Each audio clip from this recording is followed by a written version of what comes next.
everybody, and welcome back to the TNT Smoke Factory. I'm your host, TJ Tilford, alongside my dad, Terrence Tilford, and we're here to bring you a unique look at college football, both inside and outside the lines. Now, our topic for today, the shift in college football logos. I really wasn't aware of this, didn't take note of it that much until you brought it to my attention. But it's an interesting concept. Yeah, and it's something that I've been tracking for some time now because it's not only happening in college football, it's happening in the NBA, the NFL, like sports worldwide. The logos are becoming more bland.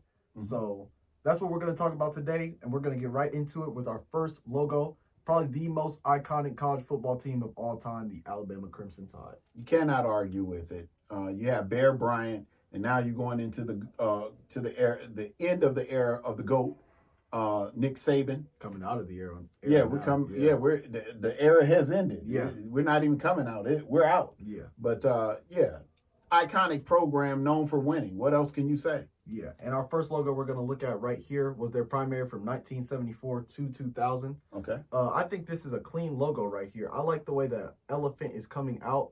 It has everything I think a logo needs. I think it has the wording, the Crimson Tide. It has the mascot, and it has the bold letters. So, and it's menacing. That's the biggest piece, the intimidation factor. I go with you on most of that, but adding in the perspective of a purist. Now, I'm not a purist, but adding in that perspective, I think it's kind of shocking that this logo started in 1974. I would imagine them wanting something a little bit more plain, less busy. And my particular problem with the logo is the elephant coming through the A. That creates some problems for me because it really looks like the elephant might be struggling. It's stuck. I mean, nothing on his face says that it's struggling, though. It's just coming through the logo. So is the A going to rip or is the elephant going to give? Which one we got going here? It doesn't really matter. It's stationary. One of them has to give. It's a logo. It's stationary.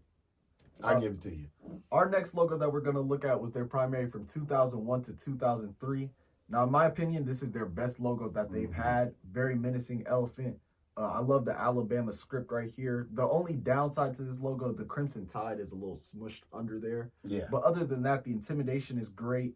The elephant looks menacing, all that. It has everything you need from a logo. Yeah. Now, when I'm going with the intimidation factors, on a scale of 1 to 10, I'm looking at this having about an 8 to a 9. I wouldn't be upset if you even stretched it to a 9.5. What's really surprising to me about this logo is that it only lasted from 2001 to 2003. What's not to like?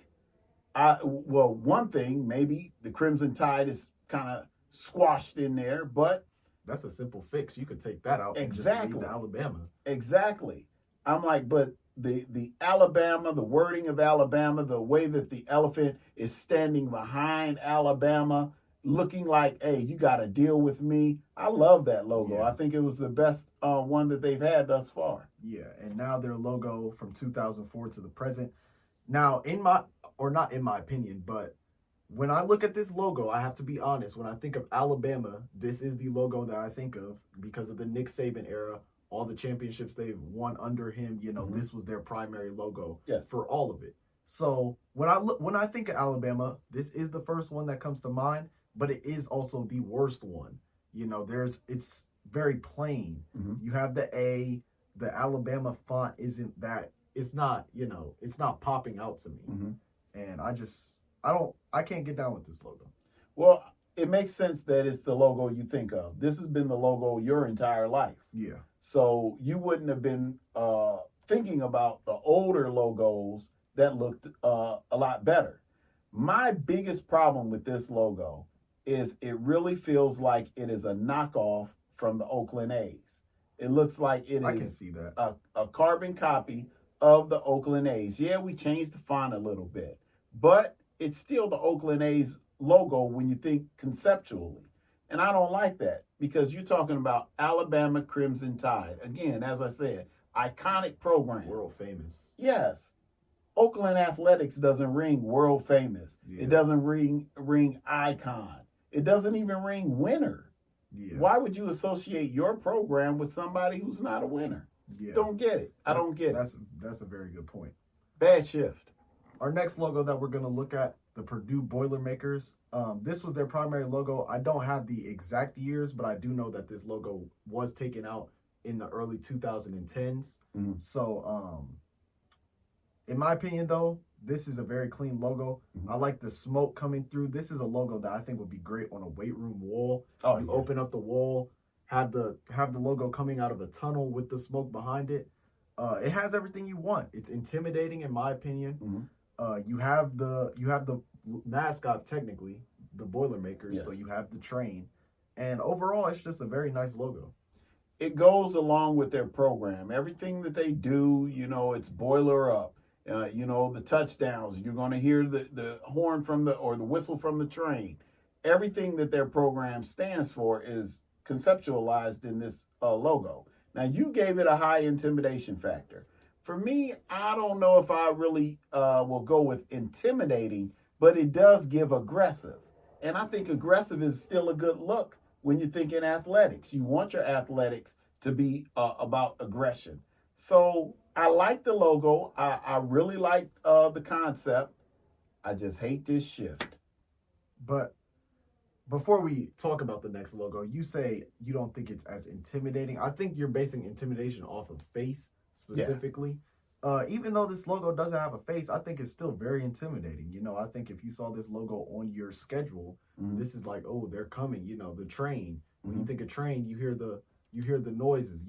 I think that's very intimidating. I'm with in a you. way. I'm with you. But I would have if you want ultimate intimidation factor, hang a crazy looking engineer out the side of the train. Like he's saying all brakes are off. We're running you over. I think that would just make it look a little goofy. I think it would actually take away from the Goofy? intimidation. Yeah, I think Oh. I think it would take away from the intimidation factor instead of adding on to it. But their next logo, I love it. Their next logo, without a doubt, is not intimidating No. whatsoever. You have the plain P, no train, no smoke, nothing screams Boilermaker about this logo. You don't even have to say no train, no smoke. It's no nothing. Yeah, it's just All the P. they have is the P.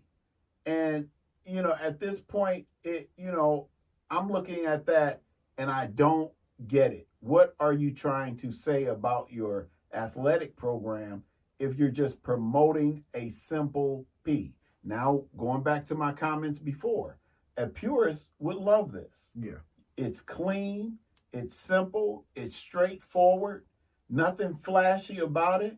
It just says, hey, we're about the business of Purdue, nothing else. I love it as a university logo, Yeah. but In terms as of far as sporting, athletic logo, not so much. yeah. There's nothing really to add on about this. It's just a plain P, Nothing to add. No intimidation. They didn't add anything. We can't add anything. Yeah.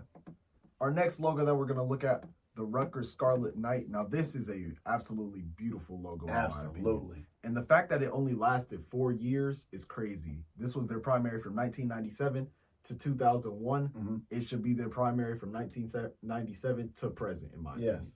opinion. There's nothing to not love about this logo. The bold lettering on the Rutgers, the knight coming down with the sword that creates the T in the logo. Mm-hmm. Everything about this logo is beautiful. Absolutely. And I mean, again, we're talking about intimidation factors. I would give this a 8, 9. I wouldn't even be mad if you gave it a 10. I think you on have to give it a intimidation. 10, really. I love it.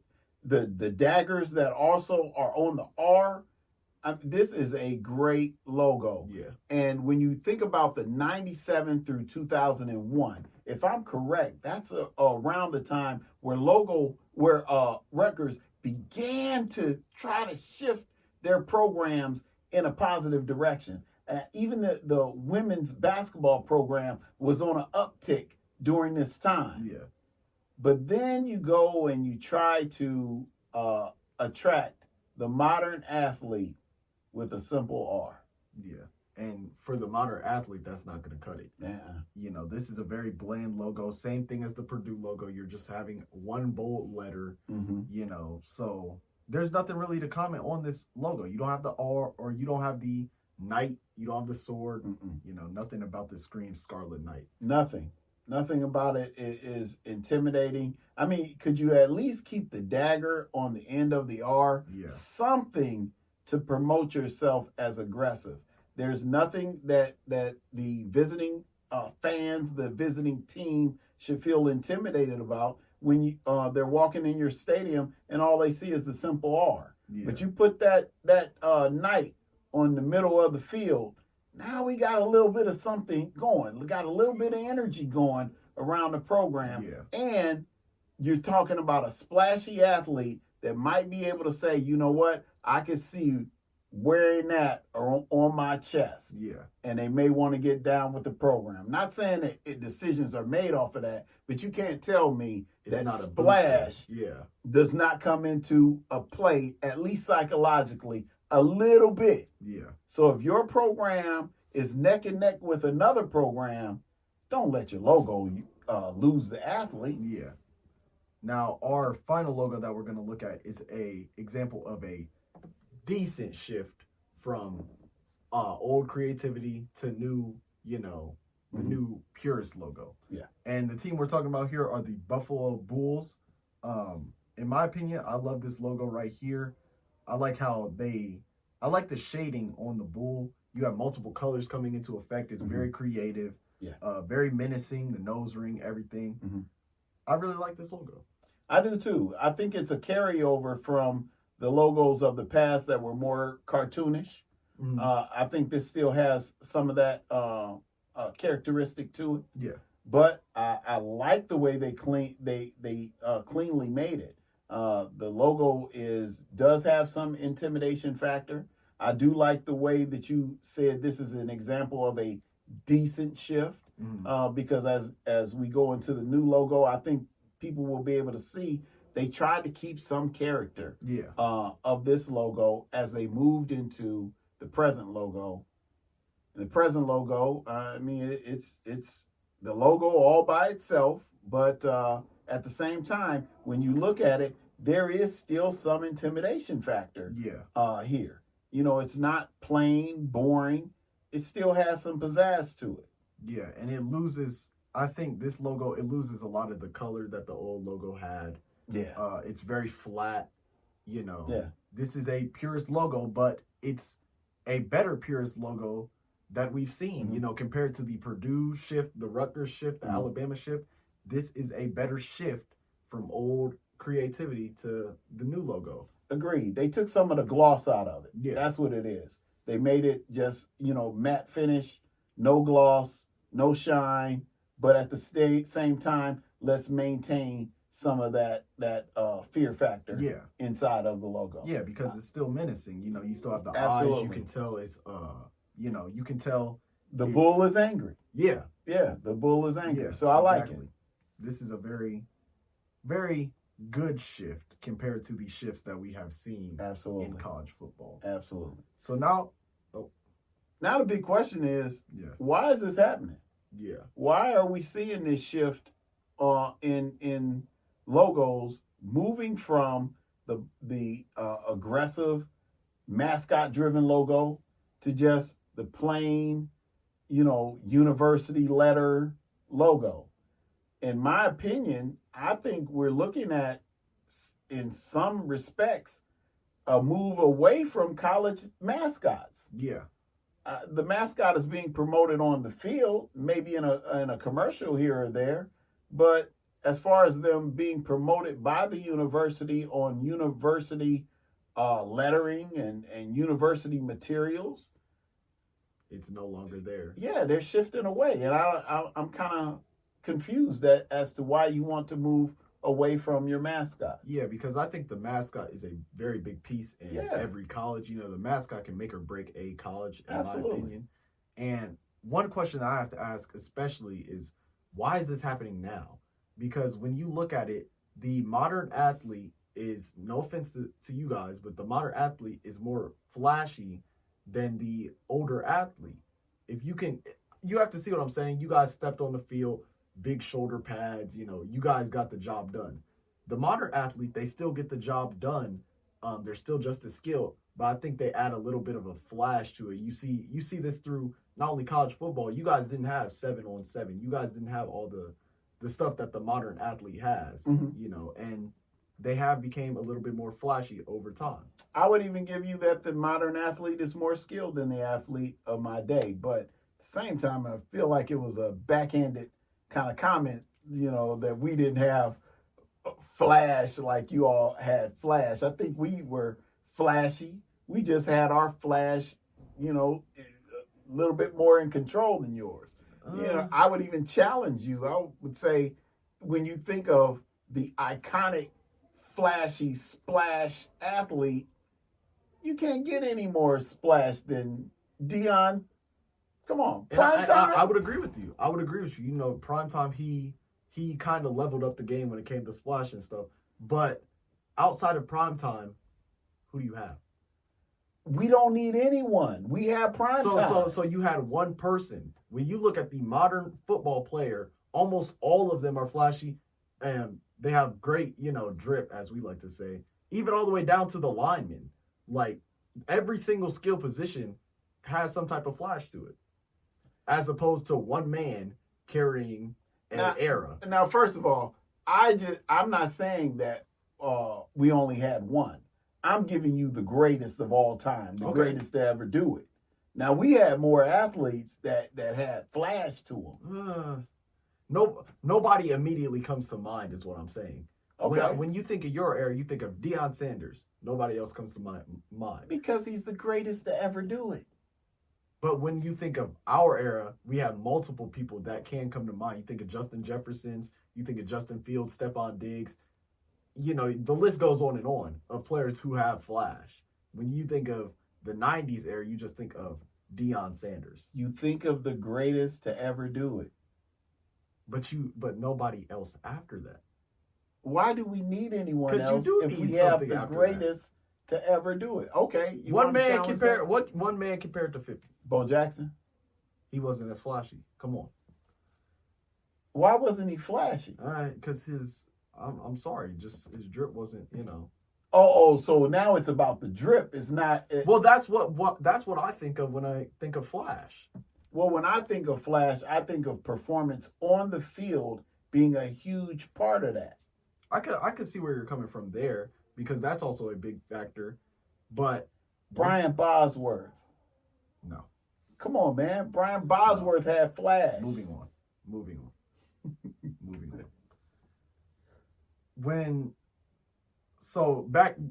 Get back on track. Get back on track. Yeah. Go back to the logos.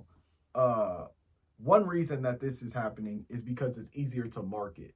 These logos, you put them it's easier to put on a shirt. Brand. It's easier. Yeah, it's easier to brand. It's easier to get your college out there, because if I'm being honest, when I think of this bold P, I do think of Purdue.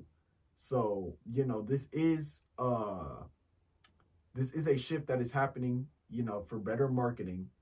But in terms of what you want to get out of the fans and what you want to get out of the athlete, that flash, it takes away from it. And I think that because it takes away from it, I think it's a negative shift for college football.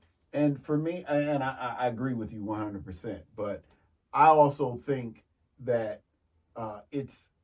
first of all, the problem I have with that argument, though, is these programs are making so much more money than they were making before. Year after year after year, we're seeing increases in revenue through these programs. So why do you need to go to a branding technique or more simple logo? Yeah, well, the branding technique a lot of times is thought of as well. How do I easily and more efficiently replicate my logo? Yeah.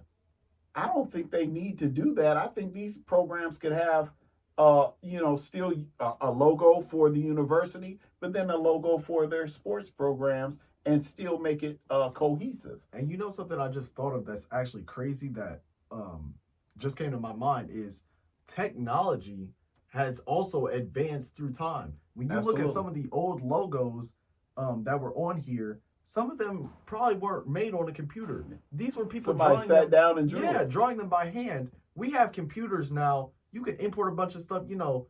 It's crazy artwork that comes from computer. Why can't we incorporate this into our colleges? Well, I think they have incorporated it as when we were looking at these and doing some research on them, we saw the shift. We saw the incorporation of the computer generated logos compared to the hand generated logos. We saw that, but now we're seeing a shift going back and saying, "Hey, let's take out some of the creativity from the computer and just make it a little bit more simple." One point that I was going to make, and I'm thinking about, could it be a compromise? Because we always hear the purists complaining about, oh, why are we catering to these to the athletes when we're going away from tradition and we're giving them uniforms that are not our traditional uniform? Maybe the marketing of this more simplistic logo is a compromise to the purists as we give in more to the modern day athlete with the shift in the uniforms, because that I don't see that going away. I don't see the shift in uniforms going away. Of course, the GOAT didn't do it. You never saw Nick Saban change up the uniform. I think though the reason Nick Saban never did was because Alabama is such an iconic program. I think since Alabama is such an iconic program, their uniforms will probably never shift away. Penn State. What about them? They're not an iconic program. Well, in ways they're iconic, yeah. But you saw no shift. That's Penn State. That's your argument? That's Penn State? That's Penn State. That's my argument, is that's Penn State. I don't think they're a pure school, by heart. I don't think they like to switch it up. I got one that I'll give in on you. Okay. Notre Dame. I never thought that I would see them give in to the shift in the uniforms, but yet and still they did somewhat. You saw the change in the jerseys, giving in in some ways to that. I was kind of shocked by that. And I think the biggest argument to your Nick Saban point is the fact that, okay, yeah, Alabama is a iconic school, Mm-hmm. but you also have an iconic school like Ohio State, where, yeah, their uniforms have been the same, but every so often, they switch it up and go to their alternate black uniforms Mm-hmm. or their gray like they wore last Yeah. year. Alabama, I don't think I can ever think of a time I've seen Alabama outside of those two plain uniforms, the red and the white. I've never seen them switch up to any alternate uniform. They'll change the logo, but they're not changing the uniform. Yeah. Ohio State, you see them change but Ohio State, their logo changes with the university. It's real subtle changes. You gotta really pay close attention to find the changes in the logo. But their uniforms, they're more willing to change up the uniforms, and even to the point of doing something that I never thought they would do, is to change the helmet. Yeah, when they changed it to black for one game, or even back in 2017 against Penn State when they had that the gray wolf, I think they called it. Mm-hmm. That was a beautiful helmet. In my Take opinion. it further back to 2009, I think, when they wore the white helmet. They wore the white helmet up in Michigan. Yeah. So, that was awesome. That was awesome. I didn't like that. It was awesome. I thought that helmet was very bland. It was awesome. It was the first time the helmet changed. We did it in the big house, and we went in there and we smashed them. Yeah. It was awesome. Great day. But some people argue that for iconic games like Ohio State versus Michigan, when you have two big programs, you should keep the logo, or not the logo, but you should keep the uniforms iconic, the iconic same uniforms. People don't like to switch it up when it comes to big games like that. But some people are even taking it a step further, and they're saying that for the game, because let's be honest, it is the game. Yeah. People want to see a red versus blue game. I think I would like that. I wouldn't mind that. They want to see each team wearing the home uniforms and playing the game out. I think that'd be awesome. Yeah. With the change in the Big Ten, and now moving away from divisions, and the top two teams will play in the championship. If we ever get that matchup of Ohio State versus Michigan That's in the the place Big to Ten do it. championship, that will be the day that I would say go for it. Let each team wear the home uniforms, take the field, take Ford Field in Indianapolis, and go at it. That'd be a great day. I love to see that. Not Ford Field. Lucas Oh Oil. yeah, Lucas Oil. Ford I Field took is it to Detroit. Detroit. Yeah. Man, I may have just jinxed it. Argument for another day, though. We would love to hear your guys' thoughts and comments in our comment section. As always, leave a like, follow all our pages below, and we will be holding a vote. We have 3 videos planned for our next one, and we will let you guys decide which one you want to see next. So follow our Instagram. That's where the poll will be held. Make sure you guys like, subscribe, all that, and we'll see you guys in the next one.